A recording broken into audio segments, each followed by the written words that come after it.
Hello, hello. We made it. Week 1 is right around the corner. One more sleep, as my kids would say, until NFL football is back. Some meaningful football, not just preseason football. We had a full slate of college games over the weekend. I had my first crash out of the football season during the Notre Dame Miami game, so that was fun. If you're in the Discord, you got to witness that. Um, lost control a little bit of the game, but it is what it is. I'm sure the Raiders won't do that to me this weekend, but we'll see. Holler, man, how's it going, dude? I'm doing well, man. We made it. I didn't think we could, but we made it. And man, college football was so fun this week. I know there's some It people out was. there that don't watch college football. They may not have the time, but man, some days I Oh, just good. think college football is more fun than in the NFL. Just like the Yeah. rivalries and things like that. Just man, it is a lot of fun, but there is a lot more up and down because they are more like Oh, yeah. they're young. So, but I love me some college football, man. But I'm so stoked that the NFL season is here. Like it's finally here. It is here. And I agree with you. I think college football there's just like something like super fun to like watch a college football game, but like a bad college football game can be really bad. Like a Yes. bad NFL game, like there's still good football being played, but like some of the Yeah. college football, like about especially like in the group of 5 level, can get a little dicey, and it can be Yeah. like, oh my god, what's happening? Yep. But it's That's still the good. to- I Still fun. think I think that's what turned some people off, right? Is like Sure. the level of NFL is like so high that you go and Yeah. watch like some of the bad games that are on, and it's like, okay, I can't even watch this. This is bad. But I think the top end, matchups are really fun to watch. Even Ohio State Texas was super low scoring, but the defense was really good, so that was still fun to watch. Defense was popping. So yeah, I'm an all around football guy. Yeah, like North Carolina bad, Yeah, exactly. man. Chapel Yeah, Bill came out flat and just got steamrolled. yeah. I'm What are gonna you gonna stay do? away from that mess. That is a hot mess. Who would have thought an NFL coach coming to the college ranks wouldn't work Yeah. out? It's almost like we've seen that before with everybody not named Jim Harbaugh. So, Yep. um, what are you gonna do? Yes, sir. All right. We do have a bit of news. I think mostly it's like Jalen Coker to IR. Man, I felt like I was finally buying in, steaming it, dude, steaming him up, and then he goes to IR, and I was like, well, damn it, here we go again. Gabe Davis signed with the Bills. Sounds like he's going to get ramped up and not ready to go right away. I think the biggest thing that I took away from the news is that, dude, NFL Red Zone is going to have commercials now. I I was was pretty super. salty about this earlier. I've Yeah, calmed down I a little was. bit, but I was I was pissed. super busy at work, and I was just like scrolling through things on our Discord and stuff, and I saw that. I was like, "What the heck?" But Yeah. at the end of the day, it's all about money. That's the only way they generate money. Not really, but that's the only way they think they generate money. So it's Yeah. It's yep, it's gonna suck. And I realize I'm part of the problem in that, like, I'm gonna complain about it, but I'm not gonna do anything different. I'm still gonna Yeah, pay for it to watch it. So it's like it's my own fault too, right? Like people are gonna bitch about it, but they're still gonna watch it and pay money for it. So it is what it is. yeah, I did hear though, like just recently they said the way they're gonna do it is like they're still gonna have the game up. They're gonna do like a side by side box, yeah. and like Makes the sense. audio is gonna be on the ad playing, but you can still watch the game going, which I can live with if that's like truly how it's going to be. Yeah, I was just worried because like some of the dude, like especially like watching college football this weekend, like some of the bigger games, it was like a timeout commercial, kickoff commercial, and it's like every yeah, it's like, can I watch more than 3 plays without a freaking commercial coming in, please? Like it's out of yep. control. So Yeah, so makes it hard to watch, but makes that's it why we hard. love, that's why we love Red Zone. But now we're throwing in commercials. But yeah, if it's on the corner there, I'll be all right with that. One thing you forgot though with Jalen Coker is they signed, Hunter Renfro, uh, yeah, Renfro, and I guess he's going to be a starter, which is Third a and very big Renfro, baby. surprise to me. But I think at the end of the day, overall, I think Yeah, depth charts and where running backs are, and I don't really think it really matters. it's They can put a name on there, and they can put them in at any time they want. So I don't think it really matters. So like I'm not saying go out and start Hunter Renfro or anything, but really I think the Coker news is kind of a little bit of a bummer because I think he was going to have a really good opportunity. Obviously, he's the third option there, but I think he still was going to have a good opportunity. And he was. I know I talked a lot about like, I'm all out on Jalen Coker, but he's underdrafted and has done a really good job. So they got to give props to him, and that's a bummer. I think he'll be fine when he comes back, but my takeaway was like the Panthers wide receiver room is pretty bad. Outside of like Ted McMillan and Xavier Legette, it's Renfro, it's Jimmy Horn Jr., David Moore. I think to me this screams they're gonna probably play those top 3 wide receivers like all the time. Like yep. I think McMillan and Legette aren't coming off the field like ever, and then Renfro will come in the slot. So yeah. So what that tells me is McMillan's gonna smash. Yeah, that's what I was gonna say. Yeah, Tet's gonna be awesome, and like we know who Legette is. Maybe he takes a step forward, but it's gonna, in my opinion, if he does, it's gonna be like a small step forward, right? He's not really anybody that's gonna be great. Like I think he has issues catching the ball. So I think that's the biggest thing, right? Those type of things I feel like don't just magically change. We can still see him get a little bit better, but I don't really think he's somebody that you're going to feel good about ever starting. He might be okay, sheer like volume, but will he catch those balls? I don't know.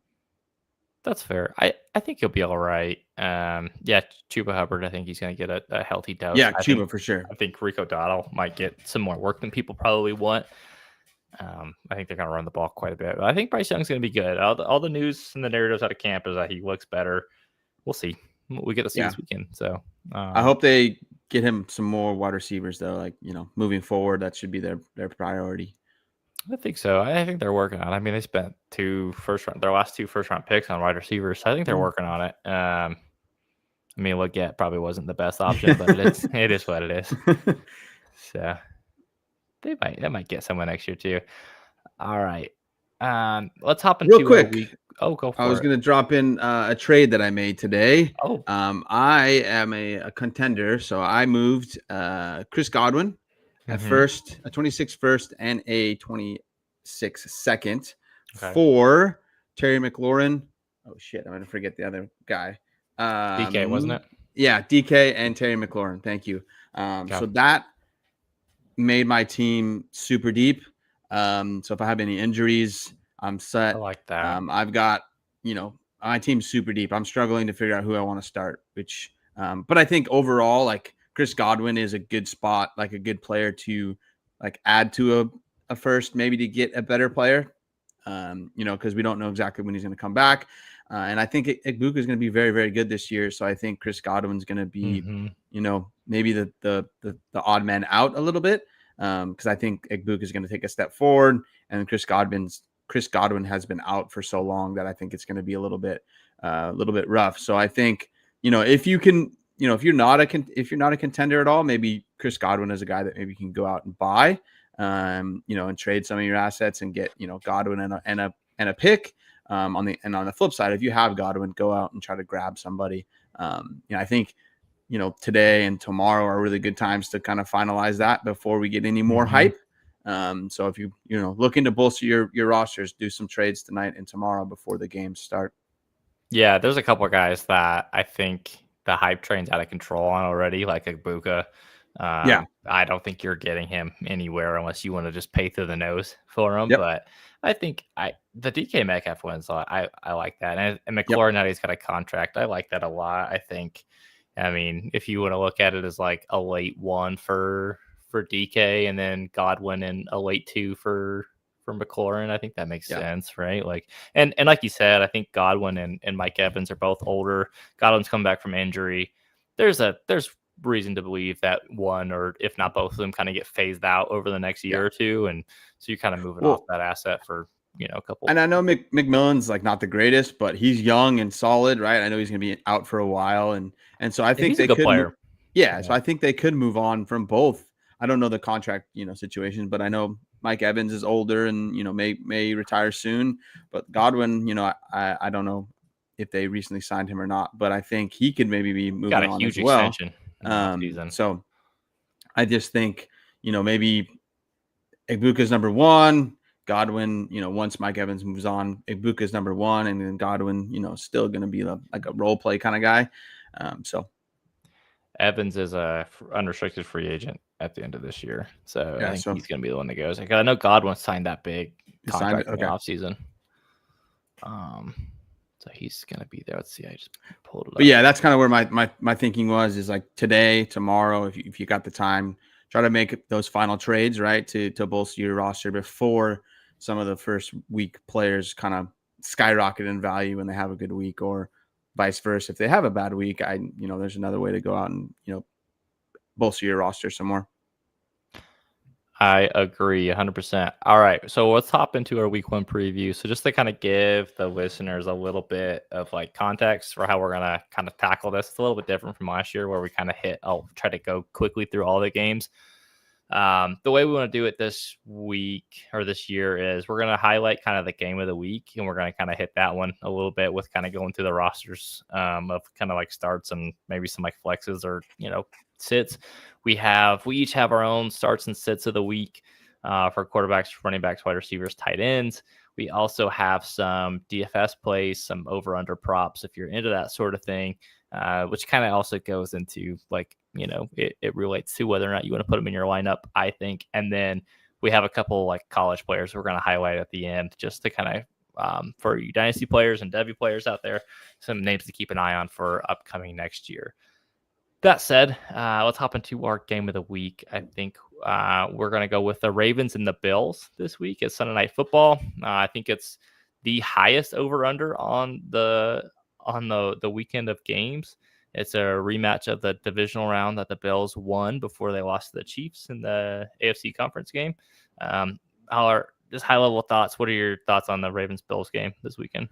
Should be good, right? I know it's week 1, so it's going to take, there's going to be some, miscues and things like that. But there's so many fantasy-worthy guys on both these teams that, the no-brainer starts. There's a couple other guys that I think could, sneakily be, some flex plays. And, I just think this is going to be a really, really good game. I was looking at the schedule, and yeah, that's by far, I think, the best game of the week easily. So I think it's going to be high scoring. I know they both have like solid defenses, but just the offenses are so good that I think it's going to be high scoring. I do too. I think when the quarterbacks are that good, I think sometimes the defenses kind of go out the window a little bit, and these two teams, it seems like they usually get into kind of a scoring tussle. I think obviously, the quarterbacks, Josh Allen, Lamar Jackson, if you have them, you're starting them. Same with the running backs with Derrick Henry, James Cook.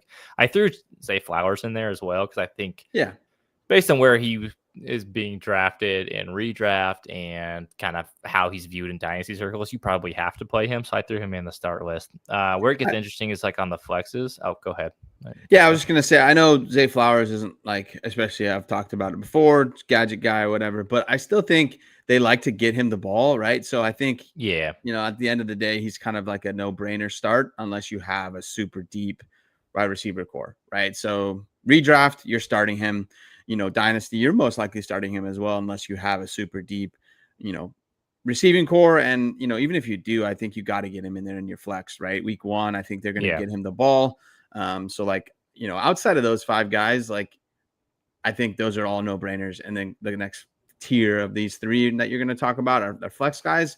I don't really feel comfortable starting Keon Coleman. I need to see a little bit more. But again, that just depends on, your wide receiver core and who you have. But I don't feel comfortable starting him. There was a caveat with that one. So, all right, the 3 flex plays I had on here was Mark Andrews. We're going to talk about him later in the start set, so I won't get too much into it. But like Khalil Shakir and Keon Coleman are the 2 in there for the flex plays. Shakir is like one I feel pretty good about. Like he's probably going to get you like 5 receptions for about 50 to 60 yards, and you're going to feel pretty decent like in your flex. Like he's not going to like win you a week, but he's not going to screw you over either. Keon Coleman, on the other hand, this is a risk tolerance play. So I think he's more likely to score a touchdown than Shakir is. And probably of all the passing options, the receiving options on Buffalo, he's probably the most likely one to score a touchdown. That said, he might do nothing. He might put up a giant fat, goose egg in your lineup. And so that's where it's I don't know, man. Like if you feel like you need to swing for the fences week 1, which I don't, you can throw him in your lineup. I probably would look for a better option elsewhere, but like it should be a high scoring game. He's a good red zone guy. We'll see, man. Like I threw him in the flex because I feel like he's not just like a true sit, but like you know, if you're on like a rebuilding roster, I can see it. Like I think there's a league I have where I have to start Keon Coleman, which says a lot about my roster, but it is what it is. So I have a funny thing about him. How many times do you feel like, or did he have any double-digit target games? There's got to be no way. Maybe one. One. Okay. How many games did he have over 5 targets? Outside of that one that we just talked about. Outside of that one, I'm going to say 3 total, so probably 2 other times. 4 total, so 3 other times. Okay. We're at 7. Okay. Right? Every other game, it was 4, 5, and 2. Right? So the majority of them were 2. 2 games at 5, 1 game, and 2 games at 4. Right? So for me, I don't think the volume's there, right? And I just think I would rather look elsewhere unless you have to play him. And I will be happily wrong, right? And maybe he had a great offseason. I know if you watched what's it called? Hard Knocks, thank you. I know he, they showed him up a bit, right? There's a lot of a video of him scoring touchdowns and whatnot. But off of that, I'm not being like, okay, I feel good, right? I need to see it first. Shakir, I think, is the guy there for, the churning out yards when they need a pass. And I do think Josh Palmer is going to be involved as well. I'm not saying to start him, but I think he's going to be involved, right? So I think Keon Coleman maybe will get a couple looks in the red zone, or just kind of what Greg said in the chat is just go deep, Keon, and we'll try to throw it up to you, right? And so we'll see. I mean, if he does get 1 for 50, 60 yards for a touchdown, you're going to feel great. But he could be 0 on that one, target as well. I was curious what he did in the playoff game against Baltimore last year. It was not great. It was one target, 1 catch for 5 yards. Yeah. So, it's a bit of a Hail Mary play. I'll just say that. Yep. On the sits, I have Josh Palmer and Rashad Bateman. I think I want to see what Josh Palmer's role is in the offense before I feel comfortable starting him. And then Rashad Bateman, I mean, he had a good season last year, but he was very touchdown dependent. And so I guess it's somewhere Keon Coleman in the sense of if you feel like a touchdown's coming on, you can start him, but I wouldn't feel and I think they added DeAndre Hopkins, right? Mm-hmm. So I think that is going to cut into a little bit of Bateman. I don't necessarily think they do the same thing, right? But to me, the first option on passing is Zay Flowers, then number 2 is Mark Andrews, and then after that, we're not sure, right? Could it be Hopkins? Could it be Rashad Bateman? I don't know, right? So I think also there was just a good connection last year, and I think that takes time, right? So I don't feel comfortable starting, Palmer or Bateman that first week, and Hopkins for that matter. I agree. Let's get into some of our starts and sits of the week. I had an idea, and I haven't told Holler about this because I had the idea about 5 minutes before we hit record. But I wanted to track how we did on our starts and sits. Let's go. And maybe have a fun little competition between the two of us. So that Love said, let's get into it. Why don't you start off with your QB start of the week? Yep. There's been a lot of talk about the Broncos offense. I think it's going to be really, really good. So my start of the week is Bo Nix, right? Love it. He had a great season last year. Kind of an easy one for me, but I think there are a lot of people that think there could be a little bit of a sophomore slump, right? I'm not saying a lot, but I just think they're going to start hot, right? The offense looked really, really good in the preseason. I don't necessarily think they've, gotten the greatest outside of Cortland Sutton and Evan Ingram. Outside of that, we're not sure who it's going to be. I hope it's Marvin Mims. I hope Troy Franklin's in there as well. But I just think overall that offense is going to be very, very good. And Bo Nix is going to be the leader of that, obviously. So for me, if you have Bo Nix, start him. Even if you're, some of the redrafts, if you're thinking between Bo Nix and another one, they're playing Tennessee. So, feel good about starting Bo Nix.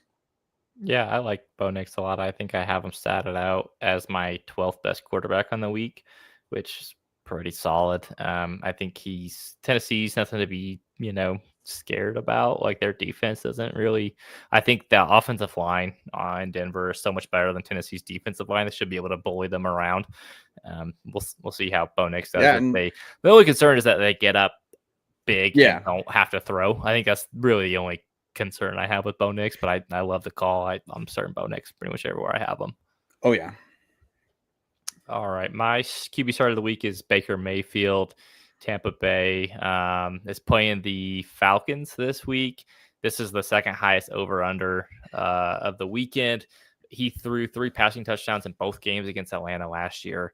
These defenses are pretty bad. I think this has shootout potential for sure. I think Baker Mayfield's going to show out his new weapon in Emeka Egbuka. Mike Evans obviously is, dominant over Atlanta. I think Baker's my third highest projected quarterback of the week, and I think he's going to get out to a hot start, and I'm firing him up everywhere. I love me some Baker Mayfield this week.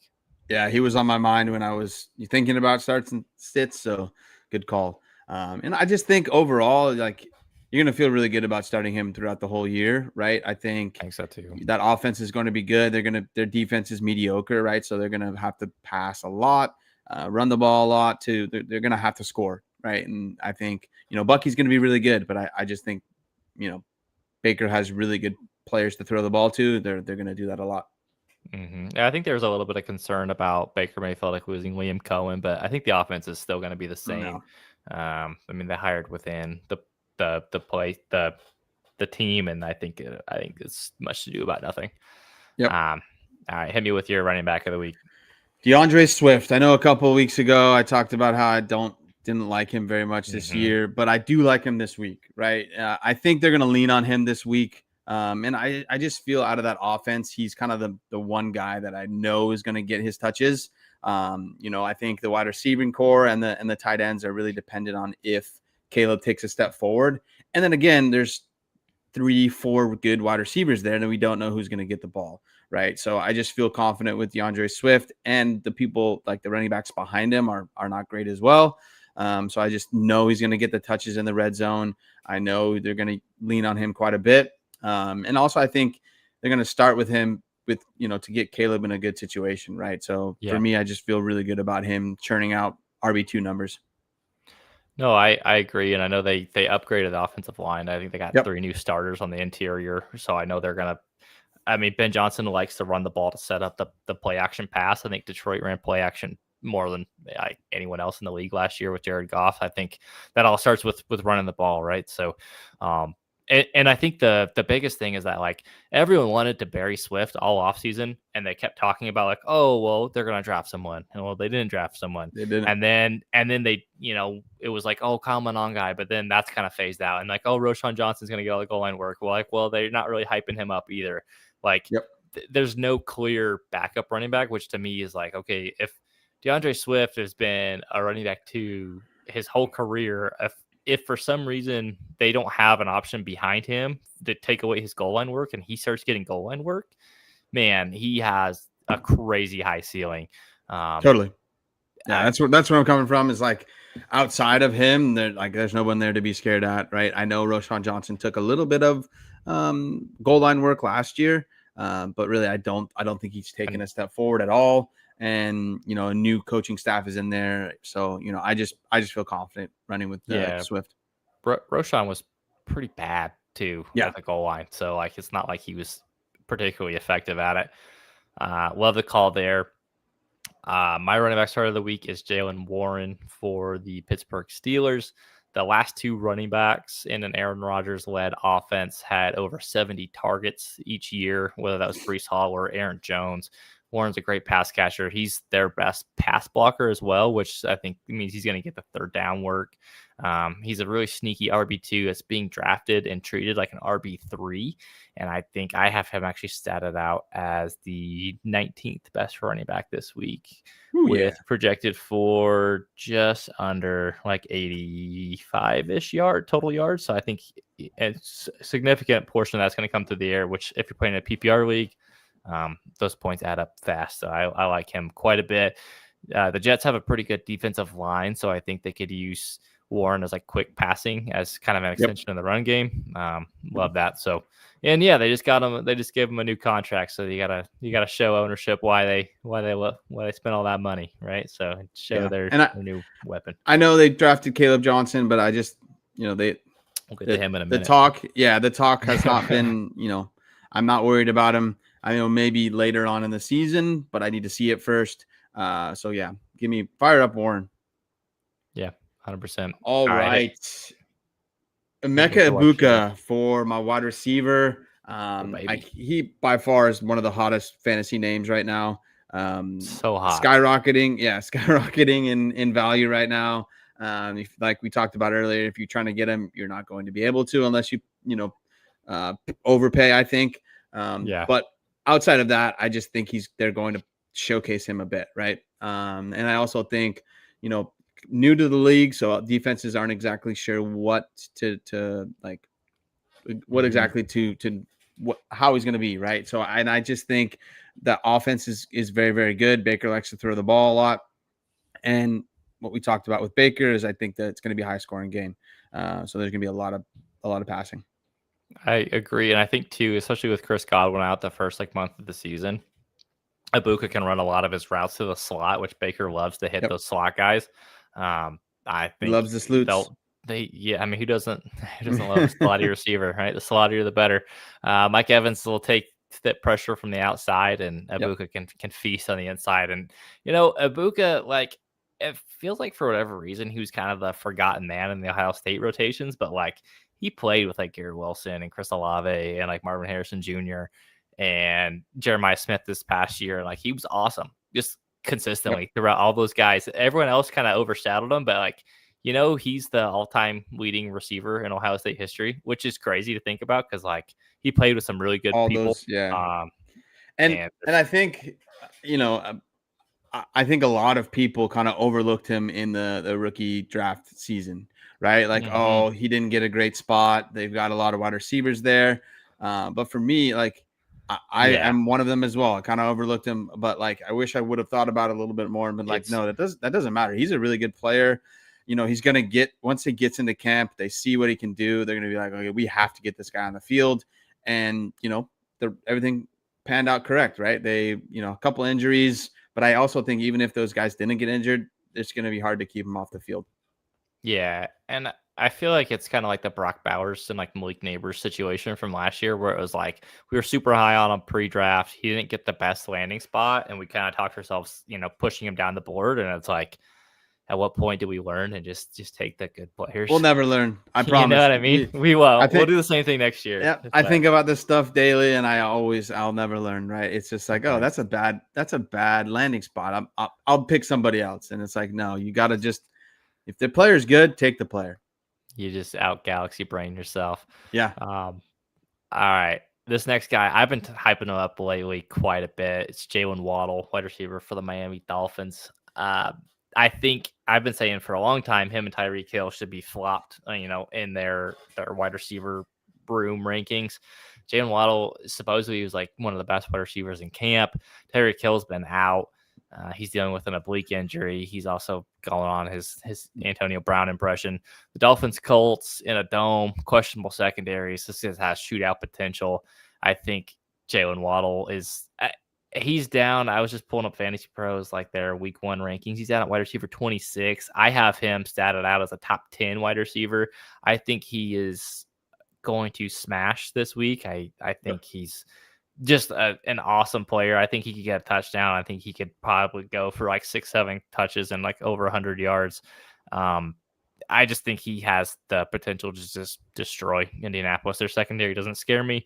I just saw they're starting a 5th-round rookie wide receiver in the slot, which Jaylen Waddle should be able to just torch that dude. I'm sure they're going to test him, so we'll see what he can do. But I like Jaylen Waddle with a healthy Tua.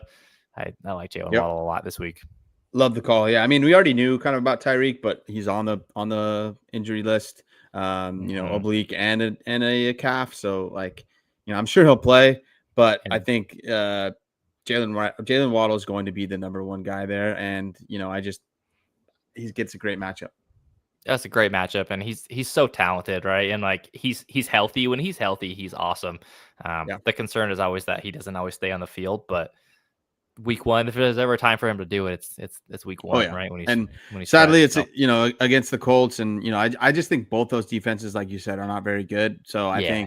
think even Daniel Jones is going to look okay this week. So like Oh yeah. for me, I think if you have Daniel Jones, this is a week to Daniel Jones is very playable this week. yeah, As play him, gross as but that sounds. Yeah. yeah, I'm more thinking of move him after this week, right? Maybe a good Oh week, yeah. move him as you can, right? So yeah, I just think this is going to be a high scoring game.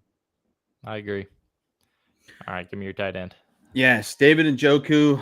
They're playing the Bengals, Love and it. he gets Joe Flacco for at least this week, right? So we know Mhm. Joe Flacco loves to throw the ball to the tight end, and also the Bengals gave up the second most touchdowns to tight ends last year and the fourth most yards to tight ends. So I just think Mhm.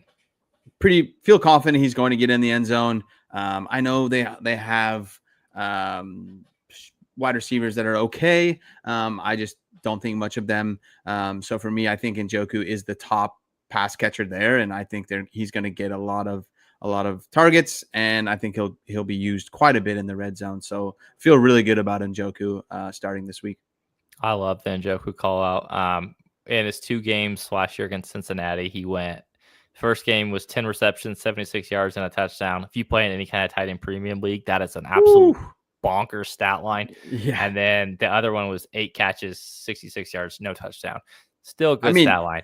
Not quite as Yeah, I just think even with the sheer number of targets he will get and catches like that with any PPR, any tight end premium, like you have to obviously I think most people already knew you have to start Njoku, but I just think this matchup is really, really good. Yeah, I mean Cincinnati doesn't scare you on defense. They let go of a bunch of their linebackers, so the tight end across the middle should be just wide open. Yep.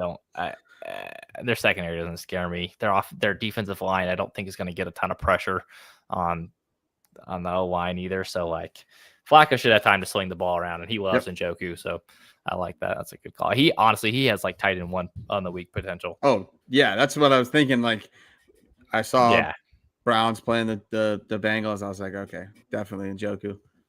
Yeah, no, I love it. My start of the week actually plays tomorrow night. It's Dallas Goedert. He is ranked 13th on Fantasy Pros right now. I think he's a good chance to get in the end zone this week. He scored 1 in his lone game against Dallas last year. The only concern I really have is that if Philly gets up big on Dallas, that they might not throw the ball a ton. But like in games where Dallas Goedert played last year, he was awesome. He was like top 10 in points per game. He was fantastic. He just was hurt and he missed a lot of time. But I think he's in line for a big game tomorrow night, and I think Dallas's defense got significantly worse with Micah Parsons leaving. I think this offense is probably going to be able to do whatever it wants for about the first half until they maybe get up big, and then probably just then it's Saquon time, right? So, Goddard's here. I think that'd be my only caution as well, as like if they get up big, which they probably will. But I think Dallas Goedert has been a really, really good value.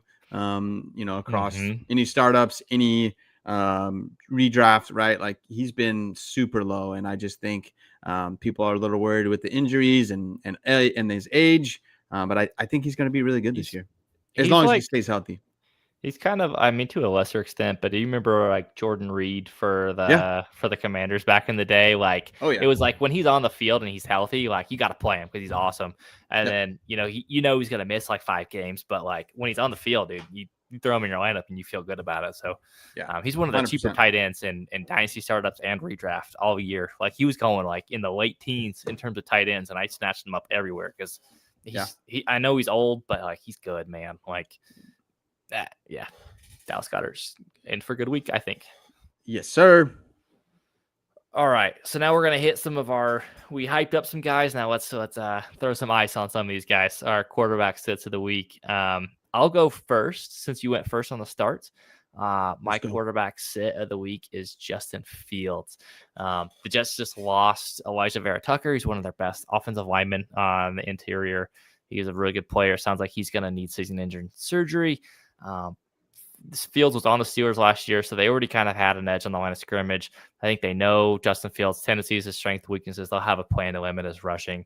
If they take away Justin Fields' rushing and just say like, "Hey, I'm going to have you beat me with your arm," really with like a rookie and Mason Taylor week 1 and Garrett Wilson, I wouldn't want to rest my week 1 hopes on Justin Fields throwing against the Steelers defense week 1 to get me off to a hot start. So I'm gonna put him on the bench this week. Yeah, I like that call. I mean, I think when I was looking at some articles and stuff, he was on a start, like in some of people's starts. I'm like, I don't know about that because, like, yeah, he's playing probably for him the hardest team, right? Because he was on their team last year and they know his tendencies. And then it's a new team. It's the first game. Like, there's not a ton of talent around him in New York there, and so I just think it might be a slow start for Fields. Like, he might be okay, but I just think there's a possibility he could flop. Yeah, he scares me. He's got some bust potential week 1. Yep. All right, this might be a little bit of a homer pick because I'm obviously a Rams fan, and so, but CJ Stroud, I think he's going to struggle. I think the Rams defense is very, very good. One call out with that though is they're not very deep at all. So any injuries, their defense is going to be terrible, right? But I think their front is amazing. They have some of the best front and some, so I just think CJ Stroud's going to struggle. Their running backs are bad. We talked about it last week. So I just think he's going to have a very mediocre week. And, if you have a better option, I think you play it. Like, this might sound crazy, but like, if you have a Daniel Jones on your bench, I think I would feel more confident starting Daniel Jones than 100%. CJ Stroud this week. Yeah.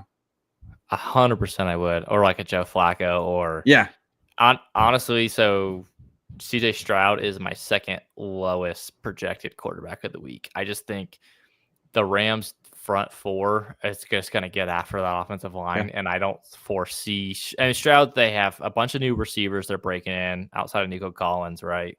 The offensive line has a bunch of new starters. It's a new play caller. Then you have the Rams defensive front, which is as good as anyone in the league, right? Coming after them. I want no part of that. That sounds like a recipe for disaster. Yes, sir.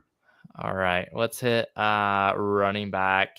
I went with Caleb Johnson, and I know I've been crapping on him all offseason, and I promise I'll stop at some point. But like, why?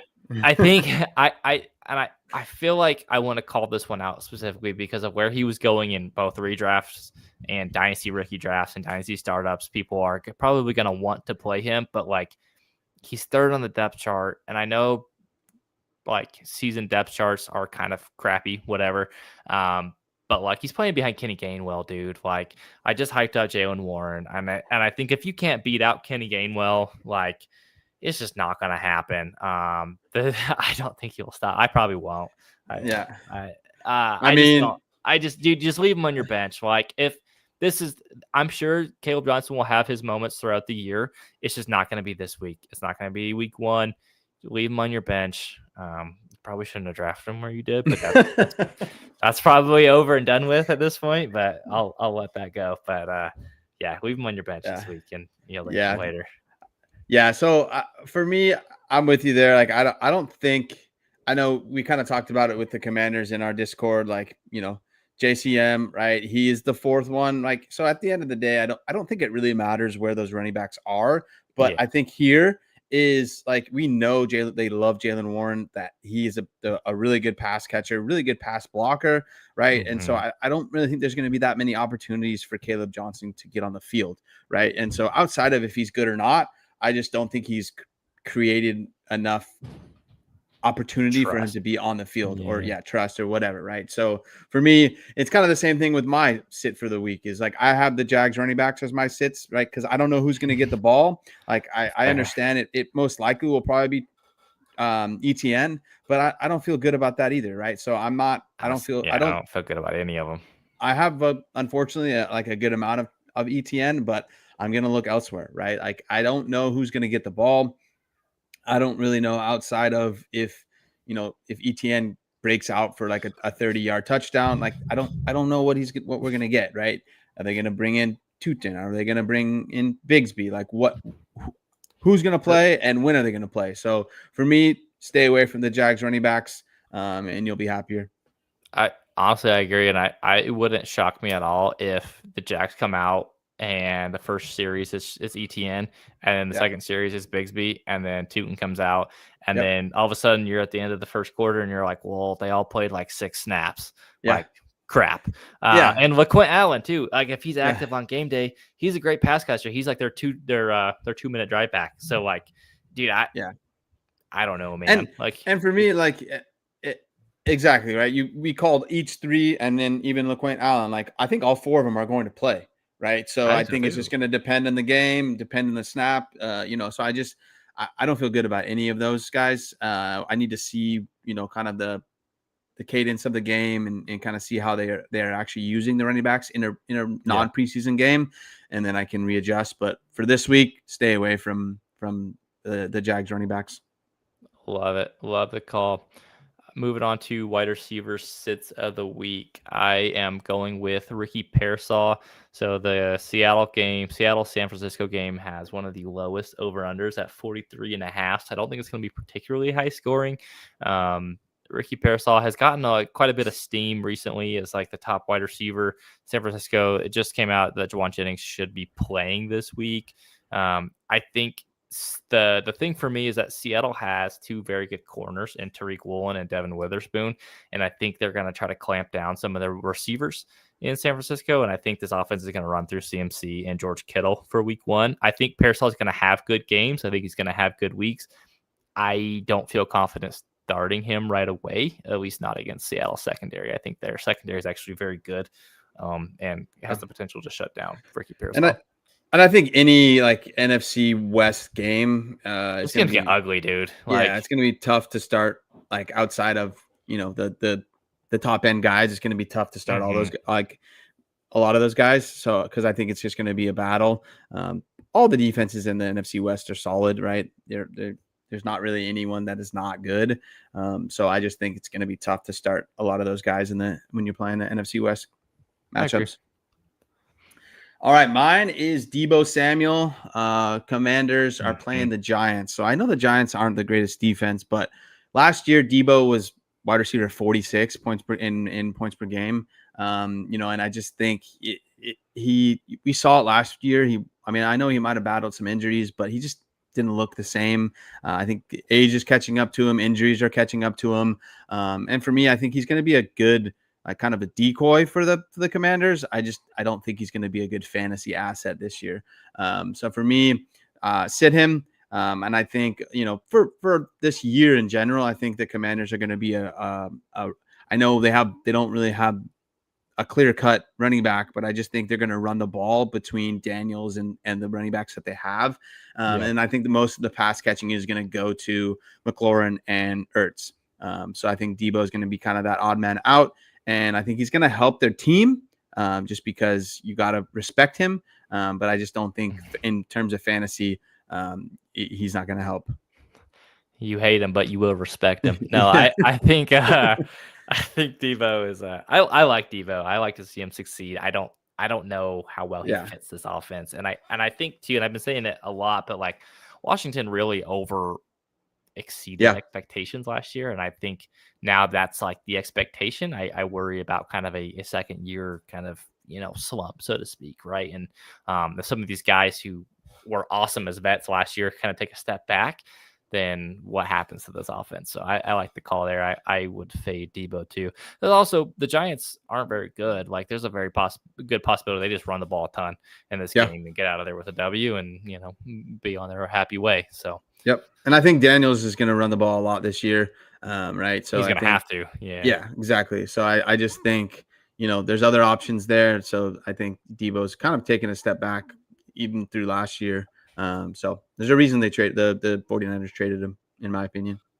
I agree. All right, I'm gonna go in with my tight end set of the week. I'm gonna go with Mark Andrews.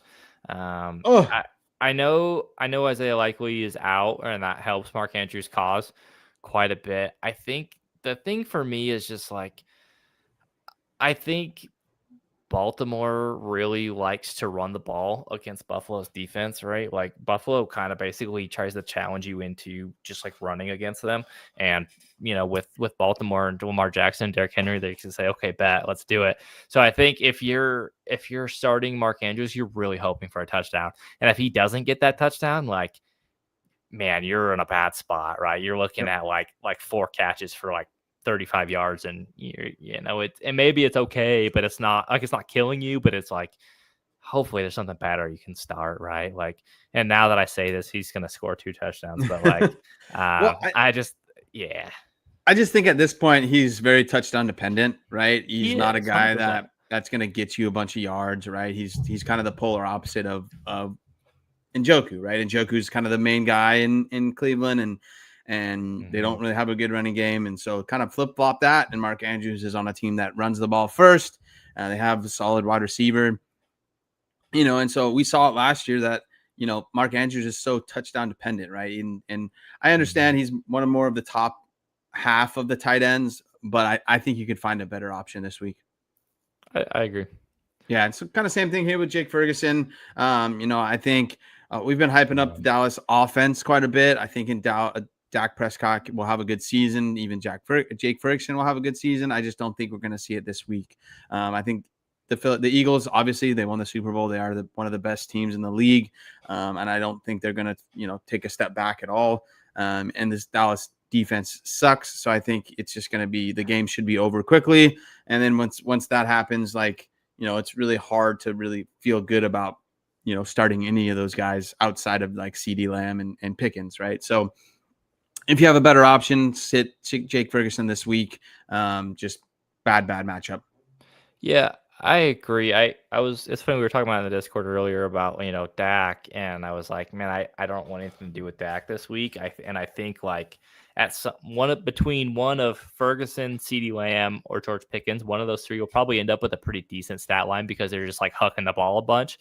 But like, I don't know who it's going to be, and I think there's a good chance that if you start the 3 of them, like 2 of them are going to disappoint you, and one of them will end up with like a really ugly but like okay stat line. And the worst thing you want to do, like week 1 going into Thursday Night Football, you just get a huge goose egg from your tight end and Jake Ferguson, and then you just go stare at that going into Sunday's game. So just being like, damn, exactly, I'm already in a deficit. I don't love it. Yeah. And I think it's like it's tough starting guys on Thursday because most of the time it's low scoring, it's gross, it's a gross game, defensive game. But I think overall, even if this was like a Sunday game, I still would probably go with Ferguson, just because that matchup is pretty rough.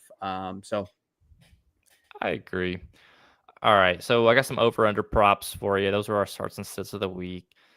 Some over/under props that I particularly like this week. I'll just kind of hit them quickly. Emeka Egbuka over 3.5 receptions. These are all on Prize Picks as of this morning, by the way. So if you feel the need to, if any of these strike you, man, go hop on and let's ride the lightning together.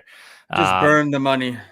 Well, hopefully not. But Jonathan Taylor over 11.5 receiving yards. I like that one too. I think with Daniel Jones, they'll check down quite a bit. That's like one good reception for JT. Tyron Tracy over 11.5 receiving yards. I think the Giants might be down to Washington, and Tracy used to play wide receiver. That's a good one. Trayvon Henderson over 39.5 rushing yards. It's a pretty low number. I think the Raiders defense is nothing to scare you. Trayvon Henderson has legit home run potential every time he touches the ball. James Conner over 68.5 rushing yards. They get the Saints this week, who probably have one of the bottom 5 rosters in the league. Arizona's a good rushing team. James Conner's a really good player. I know there's talk about Trey Benson getting more involved. I'll believe that when I see it. Tucker Kraft over 35.5 receiving yards. With Jaden Reed kind of banged up and playing through an injury, I think the biggest benefit, I don't know a lot of talks on Matthew Golden, but I think the biggest beneficiary there is Tucker Kraft. Supposedly he's just been dominating in training camp. I love that. And then Saquon Barkley, anytime touchdown scorer. I think he's getting into the end zone at some point during tomorrow night's game. It's just a matter of when. So those are my over/under props. Feel free to build a lineup, and if you do, share them with me. Let me know what you put together, and hopefully we can root for them together on the weekend. Love it. Yeah, I'm gonna definitely jump in there. Sad news is Ibuka, his Is the line three and a half?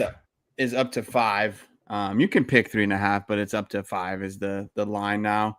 So you're gonna get a little less odds. But yeah, no, I like all these. The only one I would say is maybe James Conner, but I think the matchup's good enough that he'll get that. Yeah. But no, I like these all. Nice. So naturally, though, I'll go awry, and Exactly. I'll be sad on Sunday. So that's what happens. Yep. all right, let's hit some DFS options, QB options. Some of the guys I like. So, quick plug on the Patreon. If you are joining the Patreon, I have a sheet every week that has weekly projections. Part of those include their DraftKings cost, and I have a price adjusted value for basically like the DraftKings cost plus their projected outcome, and kind of gives you like a score of like how good you can feel about them.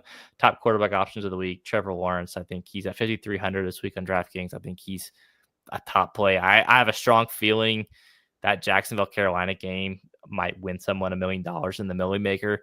Trevor Lawrence is a guy I'm hammering home. Baker Mayfield, we touched on him, and then also Daniel Jones. I know you mentioned him earlier, but like he's listed at $5,100. Yeah, that game has shootout potential.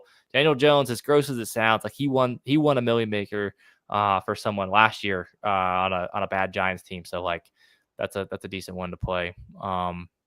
Anyone stand out to you on those quarterbacks? Daniel Jones would be mine. I do like Trevor Lawrence as well. Those are both pretty cheap options. So usually that's the area I like to pick from is like that 5,000. Baker's a good one too. If you want to put a little bit more money in there, you could probably get a cheap wide receiver to get with Baker. So yeah, I like these call outs here. Nice. Some of the top running back ones: Alvin Kamara, 6,300. I think he's basically the entire offense in New Orleans against Arizona. Oh, yeah. The game's at home. He should get a ton of checkdowns from Spencer Rattler.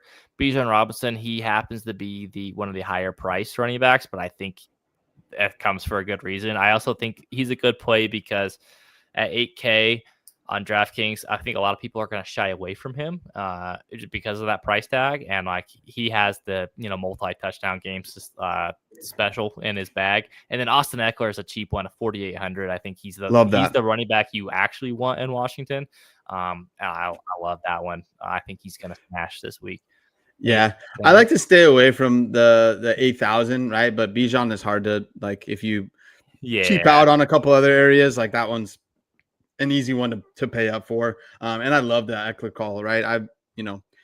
I'm outside the hype of JCM. I'm like he's a 7th round draft pick. Like he's not. I think he's gonna be fine, right? He'll be put in there, but whatever. And then Alvin Kamara, smash. Like I will definitely most likely have a lineup with Kamara. Yeah, no, 100%. I will too. Wide receivers, some of the top ones I like. Jalen Waddle, I touched on him as my start of the week. Emeka Egbuka, also your start of the week. Egbuka's at 4,600. And that's where if you wanted to play Baker at 6,600, this is where you make some of your money back with Egbuka being way underpriced. I think he should be in the mid, 500, 5,000 range, but totally. He's underpriced there. And then Drake London, I think we touched about it too. Like that Atlanta Tampa Bay game has shootout potential. Drake London at 6,500 can pay off that value pretty easily. Given I feel like Waddle and Egbuka right there, those are smashes, right? Like those both pretty cheap. Egbuka, you could, pick him with Baker and feel really good about that. So I do feel like he's gonna probably get in the end zone this week. So I like those call outs there. Here, let's hit this question in the chat real quick. Start a wide receiver and a flex. All right, Pittman, Karofsky, Downs, Mims, Thielen, Bateman. I think the answer is Pittman and Mims. Ooh. Yeah, I was gonna say Pittman and Downs, but I don't want to play them both. So I'm gonna go Pittman or Downs. Pick one. And then Thielen, right? I think if there's a week to play Thielen, it's probably the first one, because Addison's out, but they are playing a solid defense.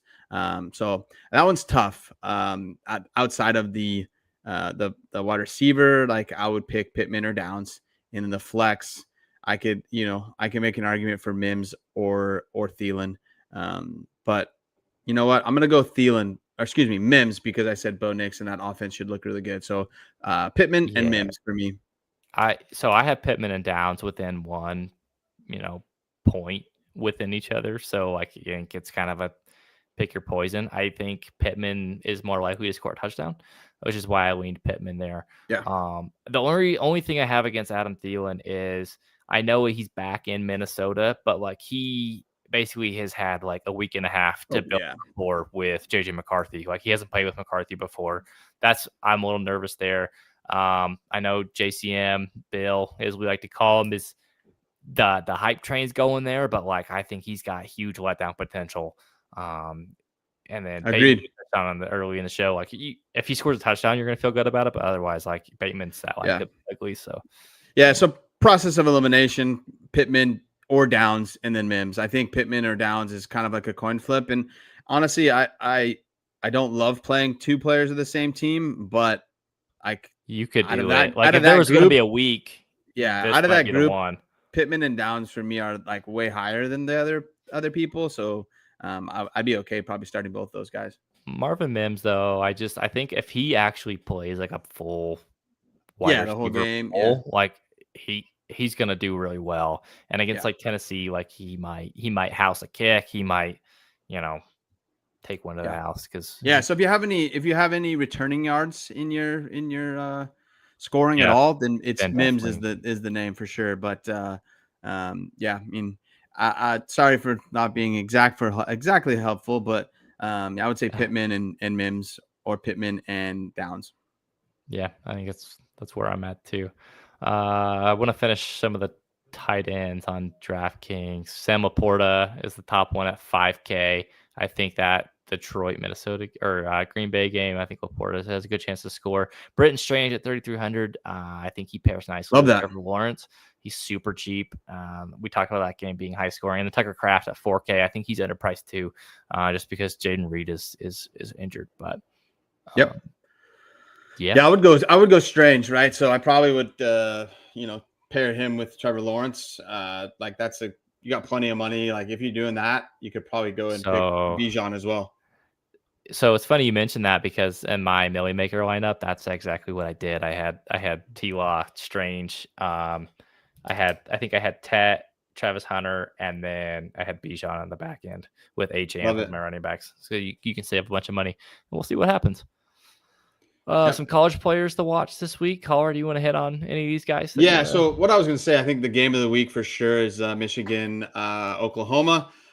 You've got a couple guys down here. John Mateer was really, really good last year. And, I think the QBs are still wide open. I think, it was one game, but Arch didn't look very good. Obviously, they played the top defense. But I think outside of that, the biggest, hitters I would say was Klubnik didn't look good. I think, I don't really think he's going to end up. It's just week one, but Klubnik didn't look good. Drew Aller did look pretty good. But for me, I think Mateer looked really, really good, right? New team, put up a lot of, I think he's had the record, right, for the most yards in their first start, I think it was, or something like that. So he looked really, really good. And then also Michigan's freshman quarterback, Bryce Underwood. Yeah. So hop into that game and watch, because I think it's going to be a lot of fun. And then Justice Haynes, he looked really good as well. Michigan running back. So I think there's a lot of guys in that game that you could watch and be like, okay, cool. I kind of get these numbers and kind of, pencil them in for a possibility of next year. Justice Haynes surprised me at how quick he looked. He did not get a ton of run to Alabama last year, and I don't know why. Seeing what Alabama looks like this year, though, I know why. I was going to say he might be run out of town with the coach. That might be the problem there. So Justice Haynes looks awesome. He's a big riser, a guy that I'm keeping an eye on too. Yeah. And then Jordan Tyson, wide receiver, Arizona. Absolutely. I think he's the wide receiver one in the class so far. They got one in Starkville going in Mississippi State. So we'll see what he does. Last week, 12, 141, and 2 touchdowns. Like for me, I think he is Pretty the good. wide receiver one. But there's plenty of football to be left to play, and I think just take a little bit in each week, and kind of watch the guys. But I think this week the big game to watch is Oklahoma, Michigan, with plenty of guys that could be in the rookie drafts next year. And learn from me, if you get heated during any of the games, go outside, touch some grass.